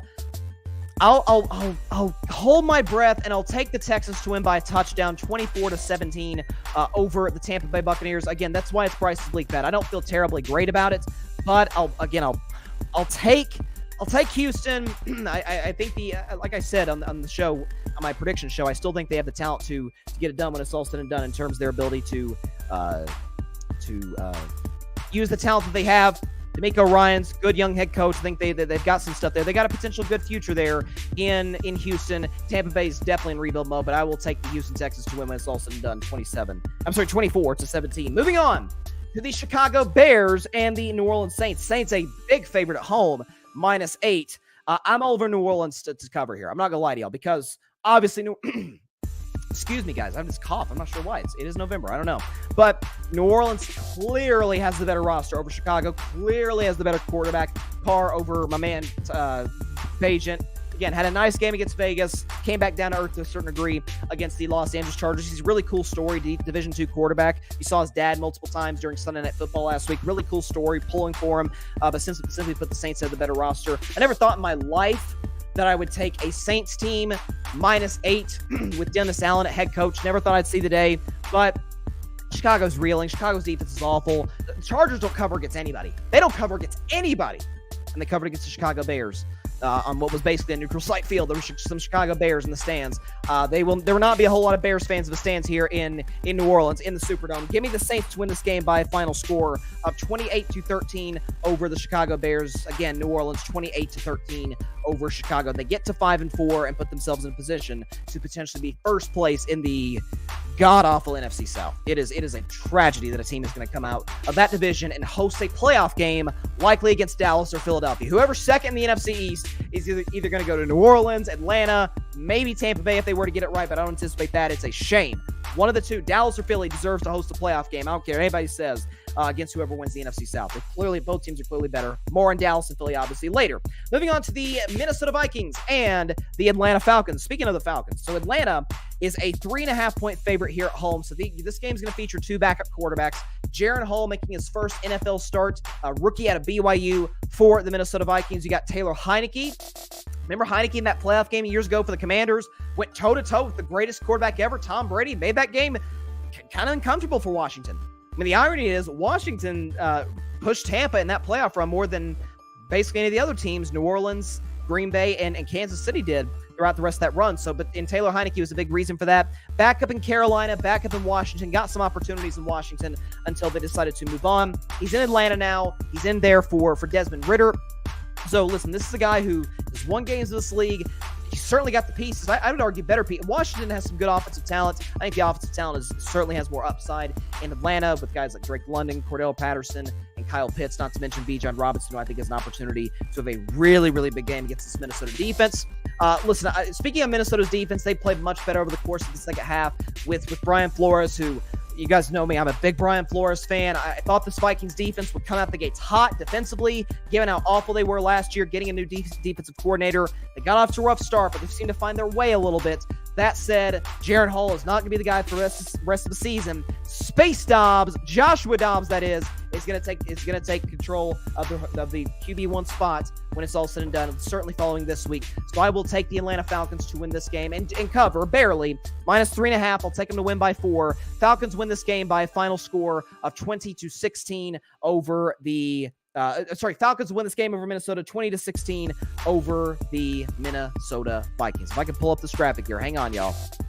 Get this graphic again. There's some limitations on this streaming service the streaming website that doesn't always allow me to get all my graphics in time, but it is what it is. Moving on to the Los Angeles Rams and the Green Bay Packers. So this game also will likely, assuming Stafford doesn't play, and he is questionable to play, but this game is potentially going to feature two backup quarterbacks. Brett Rippon is going to start for the Rams, assuming Stafford isn't able to go. That's at least what the reports say. And Jordan Love is going to start for the Packers. Like Bryson, Jordan Love isn't the Packers' backup. He's a backup. He's not the Packers' backup, just like Mac Jones isn't the Patriots' backup. Both are backups. So Jordan Love, it is week after week since the Chicago game, literally.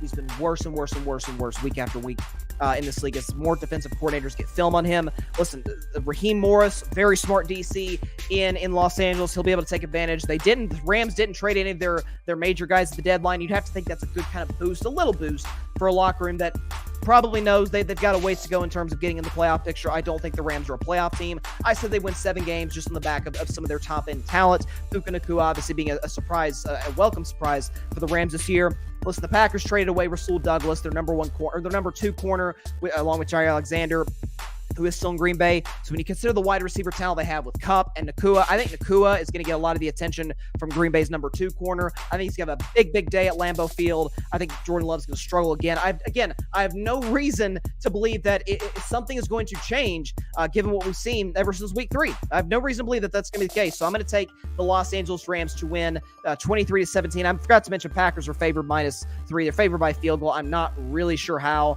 but give me the Rams 23-17 over the Green Bay Packers. Moving on.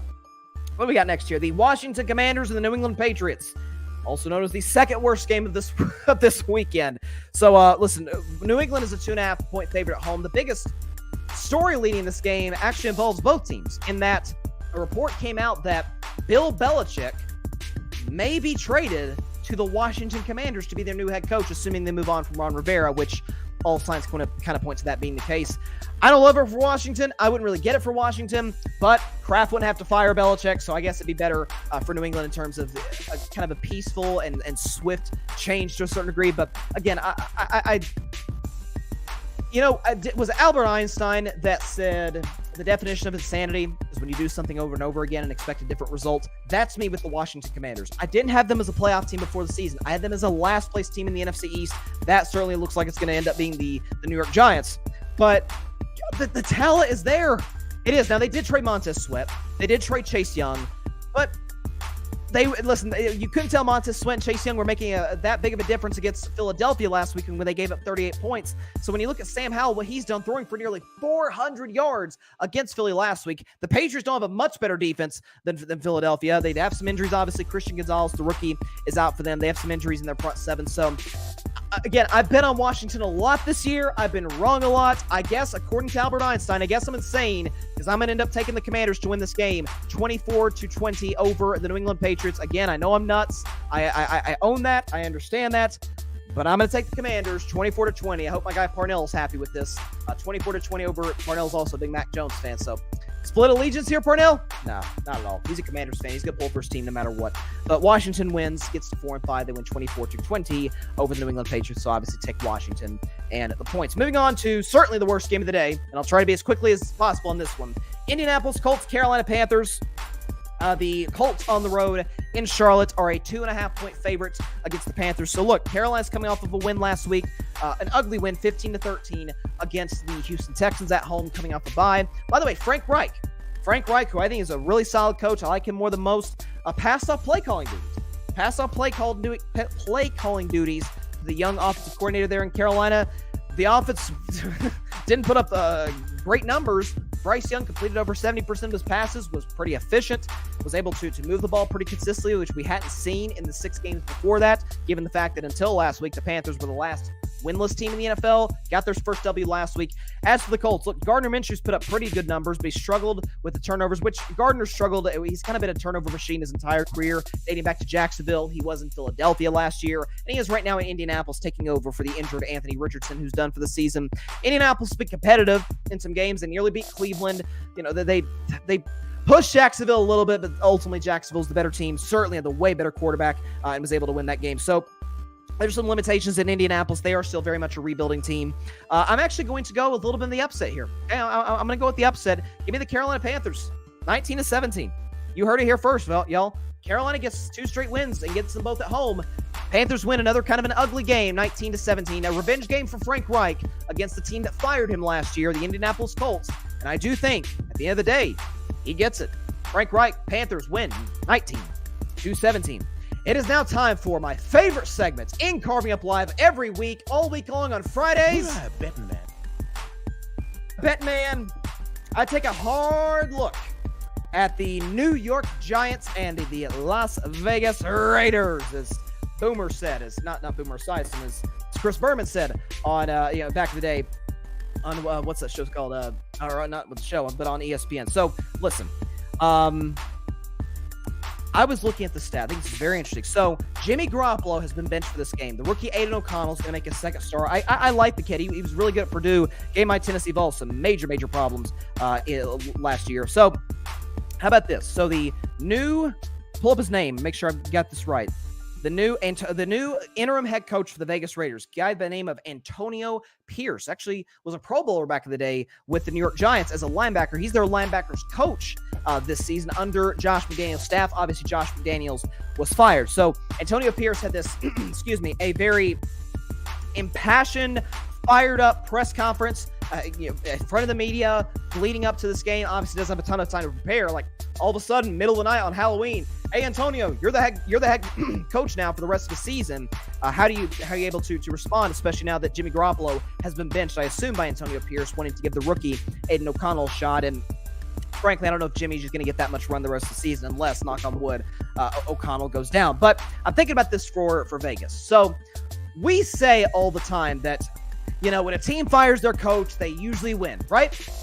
Well, I wanted to confirm that. I wanted to get the exact number on that. So I looked back all the way to the 2014 season. 2014 feels like an eternity ago. It's unbelievable. For 2014, okay? We've had 20 games. 20 games? Yeah, 20 games where a coach has been fired. The teams against the spread are 12-8. Against the spread, teams are 12-8. When in games after their coach was fired, they are 11-9 overall by my calculations. What I looked at earlier today, 11-9 overall when a team has fired their head coach and brings the interim in. They have a winning record and they're very good against the spread. So with the Raiders as 2-point favorites. Raiders won't be favorites a whole heck of a lot the rest of the season. If I could pull up the graphic for my prediction. Hang on here. Sorry, this is very delayed at times, folks. Here we go. Got the graphic loaded up right here. Sort of spoiling my pick, but you get what it is by this point.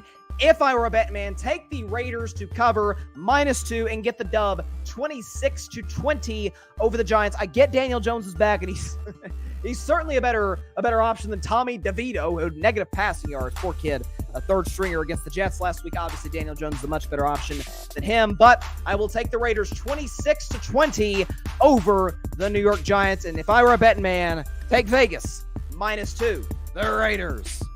It's a fun little term to say. Okay, here we go. Let me get a cough before I predict this game. There we go. Muted my mic there for a second. Okay, America's Game of the Week on Fox, 4:25 Eastern, 1:25 Pacific. One of the biggest rivalries in the National Football League. The Dallas Cowboys, the Philadelphia Eagles, Lincoln Financial Field. Philadelphia, a field goal favorite. So Vegas is saying, y'all, it's a dead even playing field if these two are playing on a neutral site in Mars, Russia, or Mexico. Wherever. Pick a place.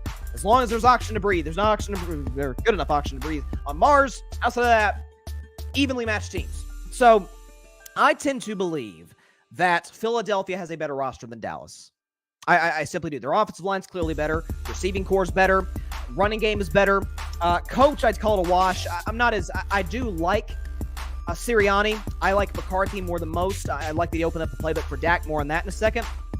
Philadelphia's defense on the front end is better than Dallas. On the back end, they're not. Dallas is way better in the back end of their secondary than Philadelphia. I think Philadelphia is better at quarterback with Jalen Hurts. I did say I'd take him over Dak after last year. I thought Jalen showed me a ton, especially in that Super Bowl loss to Kansas City. Jalen, aside from one mistake, was fantastic in that game. But this season, stats are kind of even. Dak beats Jalen in some, Jalen beats Dak in some, and frankly, put the Eagles at the better record today. They are 7-1, Dallas is 5-2, Dallas is at a bye, Phillies is next week. But this is listen, Terrell Owens, who played for both franchises, Eagles and Cowboys, was very successful with both. He said, remember what he said? He said it in Dallas, get your popcorn ready. I think he said it in Dallas. He certainly grabbed a fan's popcorn and poured it all in his face mask back, and I think it was 06, 07, whenever it was, back with the Cowboys. He said, get your popcorn ready. Let me tell you something, y'all. I said before I picked the Titans-Steelers game on Wednesday, I said, if you like offense, this is not your game. This is going to be a kind of an ugly performance, but if you like offense, this, ladies and gentlemen, is your game. Because matter of fact, no, let me back that up. I love the talent for Philly and Dallas defensively. Here's the problem. Where both defenses are weak, the other offenses are strong. The Philadelphia Eagles are awful. Bottom 10 in the NFL against the pass. Dak Prescott, last time they played, threw for over 300 yards, scored 40 points, threw for 3 touchdowns, had a passer rating well over 100. He was magnificent. And we see Dak's numbers, by the way, against this Philadelphia defense, not just against this particular Philadelphia defense, but against the Philadelphia Eagles in general. Dak Prescott is on another level. In 11 games against Philly, he's got 19 touchdowns and 2,700 yards and has won 8 times. He's 8-3 in his career against Philadelphia. So Dak kind of owns the Eagles. Jalen Hurts has never beaten the Cowboys with Dak at quarterback. In fairness, they've only played one time head-to-head going into this one. Dak especially can expose you, especially for Philadelphia, especially if you have a bad secondary and a bad pass defense, which they do. On the other side of the coin, Philadelphia can run it down your throat, and Dallas cannot stop the run, as we saw against San Francisco, as we saw against the Cardinals. You remember they gave up 200 rushing yards to the Cardinals. The Cardinals, not the Eagles. Kenneth Gainwell obviously is the number 2 back for DeAndre Swift. Jalen Hurts, who is not physically right, is as big of a threat as there is in the NFL with his legs. This, to me, will be not just the highest-rated game of the NFL to this point this season. I think it will be the most entertaining game this season. I think both quarterbacks will be excellent. I think both quarterbacks will make one mistake. I'll give an interception to Dak, an interception to Hurts, but I think both are great. Philly's run game is great. Dallas's pass game is great. But when it's all said and done, I think this puppy's going to be tied 31-all. 31-zip. Down to the wire. Both defenses reeling a little bit. both head coaches maybe make a questionable decision here or there. There'll be a lot of action during this game in Philadelphia. The ball is going to go right into the hands of Rain Dakota Prescott, and he's going to do what he always does to the Philadelphia Eagles, and that's not only get a dub, but pour it on this Philadelphia secondary. So that's my tease for my upset of the week. I think you know by this point.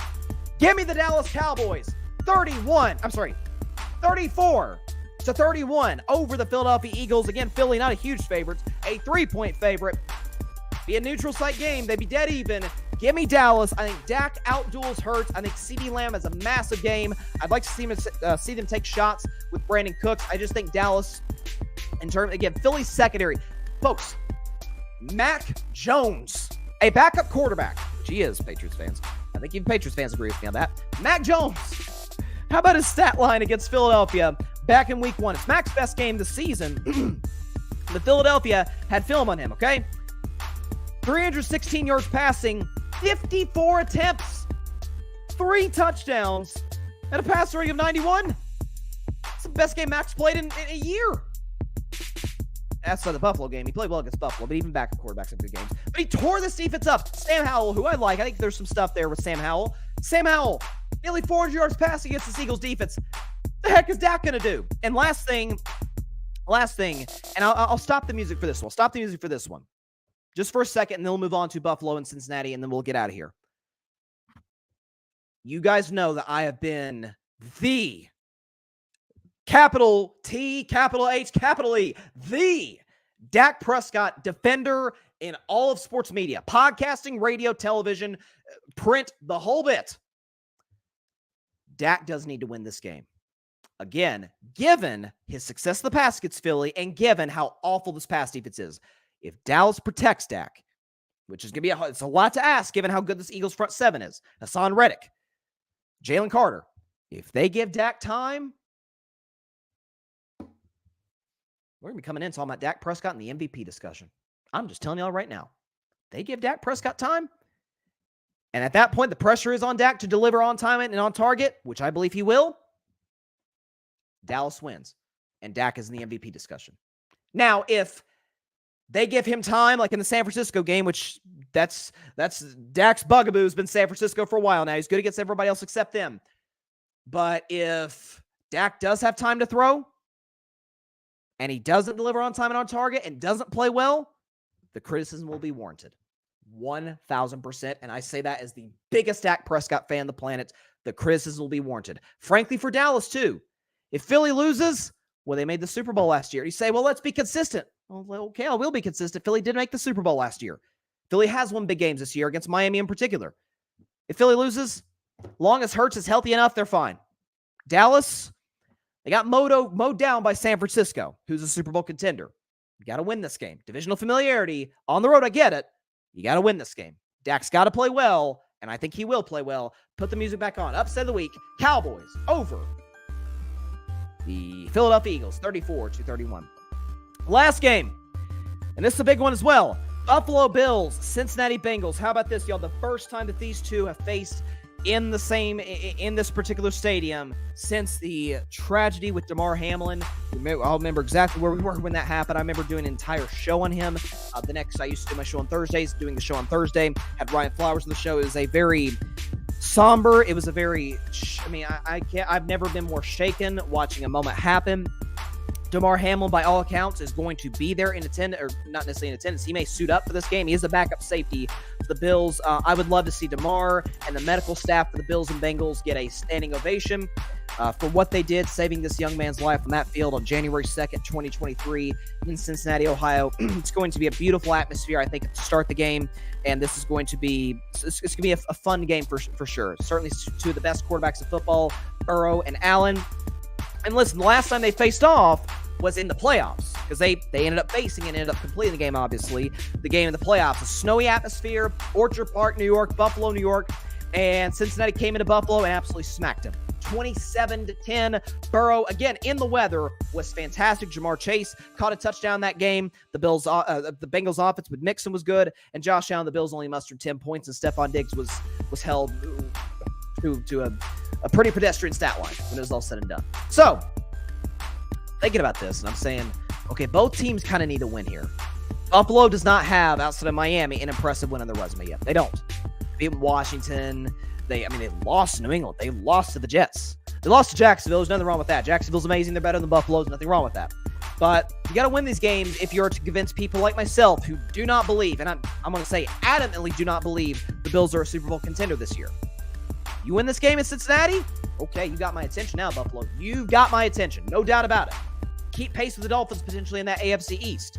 For the Bengals, and I said this after they beat San Francisco, said it on Monday's show, I said at their peak, they are one of the 2 or 3 best teams in the AFC. They're up there with Baltimore and Kansas City. I think they're on that level. If Burrow's right, good Lord, is he scary.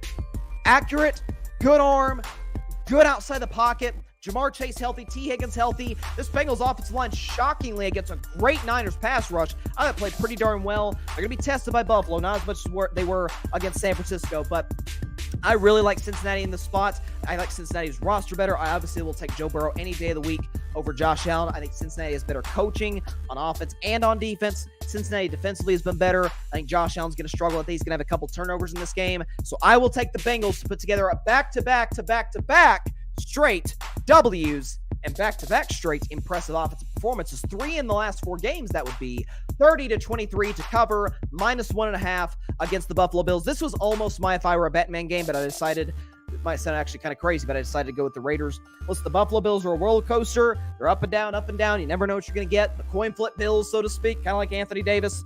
But I'm going to roll with Cincinnati to win by a final score of 30-23 over the Buffalo Bills. Like I said, to me, 4, gotta watch, gotta turn on your television, NFL Sunday Ticket, whatever, to watch these games. Seattle and Baltimore. Obviously, Dolphins, I forgot to mention Dolphins, Kansas City before that in the morning. Dallas, Philadelphia, Buffalo, Cincinnati. There's other intriguing matchups. I think Giants and Raiders is going to be intriguing. Nobody's going to watch it because it comes on at the same time as Dallas and Philadelphia. But, yeah, cannot wait for this weekend. Listen, Monday's show is going to be packed. I cannot wait. Cannot wait. And tonight's show is packed as well. Had a blast. So thank you to all those that commented. Thank you to everybody who had to suffer through the last half hour or so of me just coughing constantly. And again, it's November. It's November. Weather's getting chillier. You know, get to deal with the seasonal allergies, so to speak. I'm as weak as it gets when it comes to those. They get me bad. So there you go. So fun show tonight. Thanks to all those who tuned in and commented. That's all the time we have for today's show. Be sure to catch Carving Up Live on Monday, at 6 p.m. Eastern, 3 p.m. Pacific time, right here on Twitter, as well as the Carving It Up YouTube channel and the Grid Network YouTube channel. And of course, you know what to do. Be sure to like, share, comment, and take 2 seconds out of your day after I cough. Hit that big red subscribe button. Helps the channel grow exponentially. Again, we're nearly at, last I checked, we're 5 subscribers away from 500 subscribers, which will be the halfway point to get to our goal of 1,000 subscribers by Super Bowl 58, which is February the 11th. We have, including today, we have 101 days to get there. I believe we can. I feel confident that we can, but nearly to 500. So let's set the goal. This weekend, get to 500 subscribers. If you have subscribed, thank you so much. Please tell a friend to tell a friend about it. If you have not subscribed, take 2 seconds out of your day. Hit that big red subscribe button down there if you're on YouTube. Again, let's get to 500 subscribers by weekend's end. Do a little celebration, have some fun on Monday's show, and discuss a ton of football, NFL, college, the whole bit. Cannot wait for Monday. It is going to be an absolute blast. And of course, be sure to go subscribe to the Grid Network. That is GRYD, the Grid Podcast Network, right here on YouTube, as well as any and everywhere you get your favorite podcasts, be it Apple Podcasts, Spotify, iHeartRadio, Google Podcasts, any and everywhere you get your favorite podcast. We have surpassed 500 subscribers on the Grid. Let's try and build that up. Again, check out our other awesome content creators. Patrick Kant was very active in the comments today.